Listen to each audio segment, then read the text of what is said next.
Hello friends, E20 petrol अब India में आपको मिलने लग जाएगा, यानी कि एथेनॉल की जो मिक्सिंग है 20% कर दी जाएगी। इसके पीछे बहुत सारे लोगों के सवाल हैं, आखिर क्या होगा, कैसे होगा, इससे पहले की जो गाड़ियां थी पुरानी वो कैसे चलेंगी, क्या प्रॉब्लम आएगी, इसके सलूशन क्या होंगे। और कुछ लोग तो जानते ही नहीं कि अब इंडिया में ये E20 पेट्रोल आपको मिलने लगेगा। कुछ लोगों को ऐसा लगता है कि ये E20 बहुत अच्छा पेट्रोल है, इससे हमारी गाड़ी बहुत अच्छी चलेगी। कुछ लोगों को डाउट है कि साहब हमारी जो पुरानी गाड़ियां हैं वो ख़राब हो जाएंगी।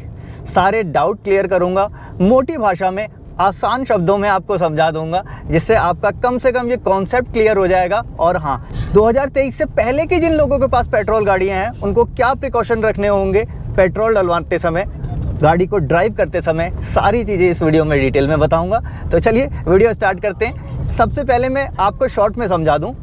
देखिए जी, एथेनॉल पेट्रोल में मिक्स किया जाएगा 20%, इसको बोला जा रहा है E20। इससे पहले 10% मिक्स किया जाता था हमारे भारत में। अब ये एथेनॉल क्या है? एथेनॉल आपको मैं अगर मोटी भाषा में समझाऊं तो बस ऐसा समझ लीजिए, आपने कभी लिक्वर यानी शराब को कभी हाथ में लगा के देखा है? आपको ऐसी वैसी ही फीलिंग आती है जैसे पेट्रोल को लगाते हैं तो फीलिंग आती है। लगभग वही समझ सकते हैं, एथेनॉल और अल्कोहल लगभग सेम फैमिली का, आपको समझाने के लिए बता रहा हूँ, वैसा ही कुछ है। ठीक है जी। अब जब वो एथेनॉल पेट्रोल के साथ मिलाया जाता है तो उसके लिए एक लिमिट होती है कि साहब इतना तक पेट्रोल मिला देंगे ना तो चलो चल जाएगा, लेकिन उतना भी मिलाने से थोड़ा बहुत माइलेज में इफेक्ट आता है। अब जब वो 10% मिलाया जा रहा था तो जितनी भी गाड़ियां हमारे मार्केट में आ रही थी उसके इंजन बनाए गए थे उसके 10% को सहन करने के हिसाब से, क्योंकि पेट्रोल का बर्निंग पॉइंट अलग है, एथेनॉल का बर्निंग पॉइंट अलग है। ठीक है, इनको मिक्स करके चलाना मतलब कि सीधा सीधा आपको थोड़ा बहुत लॉस में डालता है, लेकिन इससे थोड़ा सा फ़ायदा भी होता है हमारे देश को। क्या फ़ायदा होता है कि हमारी थोड़ी सी डिपेंडेंसी कम हो जाती है क्रूड ऑयल के ऊपर, पेट्रोलियम के ऊपर दूसरे देशों के प्रति। तो अभी धीरे धीरे ये एथेनॉल को बढ़ाया जा रहा है। कॉन्सेप्ट क्लियर हो गया, एथेनॉल क्या है, क्यों मिलाया जा रहा है, वो मैंने आपको समझा दीजिए। अब देखिए जी, 2023 से पहले जो गाड़ियाँ बनती थीं उन गाड़ियों के इंजन इस हिसाब से डिज़ाइन थे कि वो 10% एथेनॉल को ही खपा सकती हैं। अब 20% जब मिक्स किया जाएगा तो गाड़ी में प्रॉब्लम क्या आएगी वो बता देता हूँ। प्रॉब्लम तो आएगी डेफिनेटली, कोई कहते साहब नहीं होगा, चल जाएगा, ये हो जाएगा, आएगी, भले कम या ज़्यादा, वो आपके इस्तेमाल करने के तरीक़ों पे है। तरीके भी बताऊँगा आपको, और वो 100% जेन्युइन तरीके होंगे। उस तरीके से आप गाड़ी को ड्राइव करेंगे तो कम से कम अपनी गाड़ी की लाइफ को एक्सपांड कर पाएंगे। अब प्रॉब्लम कहाँ से शुरू होगी वो समझ लीजिए। प्रॉब्लम शुरू होगी तब जब इंजन के अंदर आपका फ्यूल बर्न हो रहा होगा, दोनों का बर्निंग पॉइंट अलग अलग है और मिक्स कर दिया गया है। पहले 10% था, अब 20% कर दिया गया है। गाड़ी में आपको प्रॉब्लम मिलेगी नॉकिंग की, गाड़ी आपकी नॉकिंग करेगी। नॉकिंग क्या होती है कहेंगे तो एक डिटेल में वीडियो बना दूंगा, आप समझ जाएंगे।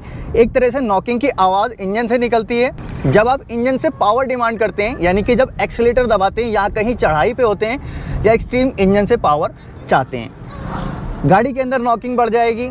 दूसरी चीज़, गाड़ी का माइलेज ड्रॉप हो जाएगा। माइलेज ड्रॉप होना सीधा सा है, क्योंकि आपके पास जो शुद्ध पेट्रोल है, प्योर पेट्रोल है, वो सिर्फ 80% ही रह गया, और उस 80% में भी बहुत सारे एडिटिव्स वगैरह मिला के उसको 80% तक पहुंचाया गया है। आपने देखा होगा XP95, XP25 इस तरह से पेट्रोल मिलते हैं। ये एक तरह के अलग अलग पेट्रोल अलग अलग परफॉर्मेंस देते हैं, इसके ऊपर कभी आगे बात करूंगा। लेकिन इतना समझ लीजिए, अब जब 80% ही पेट्रोल है, 20% एथेनॉल है, तो वो माइलेज पे इफेक्ट करेगा, आपकी गाड़ी में माइलेज कम होगा। नॉकिंग मैंने आपको बता दिया, गाड़ी के अंदर नॉकिंग आएगी। आपकी गाड़ी के अंदर आपको मिसफायर भी देखने को मिल सकता है। जो स्पार्क प्लग पहले आप 30,000 किलोमीटर तक चलाते थे, वो आपको हो सकता है कि 20,000 पे ही चेंज करना पड़ जाए, क्योंकि कार्बन प्रोड्यूस ज़्यादा होगा। और दूसरी चीज़, आपके कार के जो इंजन है, इंजन के अंदर पिस्टन रन कर रहा होता है स्लीव्स के ऊपर। ठीक है जी, आप एक तरह से समझ लीजिए एक चैम्बर होता है जिसके अंदर लगातार आग लगती रहती है। अब उस आग को, क्योंकि वो आग पहले ज़्यादा पेट्रोल और कम एथेनॉल से लग रही थी, अब वो ज़्यादा पेट्रोल यानी कि पेट्रोल कम करके थोड़ा सा एथेनॉल बढ़ा दिया गया। तो सीधी सी बात है, जो भी रेसिड्यूज वगैरह उसके रह जाते हैं, थोड़े बहुत जो आपके पिस्टन पे चिपक रहे होते हैं, वो थोड़े ज़्यादा चिपकेंगे। इन रिजल्ट आपको क्या फेस होगा, मैं मोटी भाषा में समझाता हूँ। इन रिजल्ट होगा ये कि आपके इंजन की लाइफ कम होगी। जो इंजन आपका पहले 2 लाख किलोमीटर तक सर्वाइव कर सकता था, अब हो सकता है कि वो 1 लाख या 1.5 लाख किलोमीटर तक ही चल पाए। फिगर एक्यूरेट नहीं है, मैं आपको एक मोटी भाषा में सिर्फ समझा रहा हूँ। दूसरी चीज़, गाड़ी के अंदर आपको पावर की कमी फील होगी।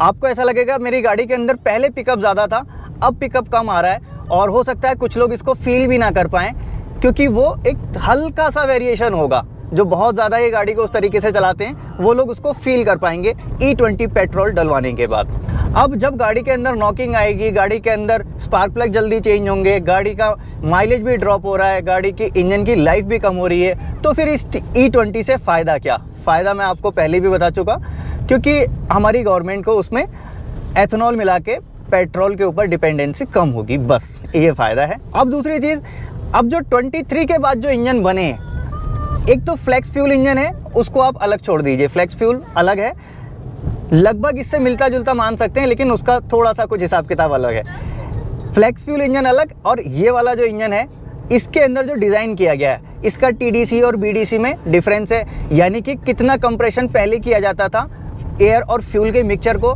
कितना कंप्रेशन अब किया जाएगा, उसमें चेंजेस किए गए हैं। ठीक है जी। स्पार्क पहले कैसा जनरेट कराना था, अब कितना ज़्यादा स्पार्क जनरेट कराना होगा, इन दोनों को साथ में मिला के जलाने के लिए।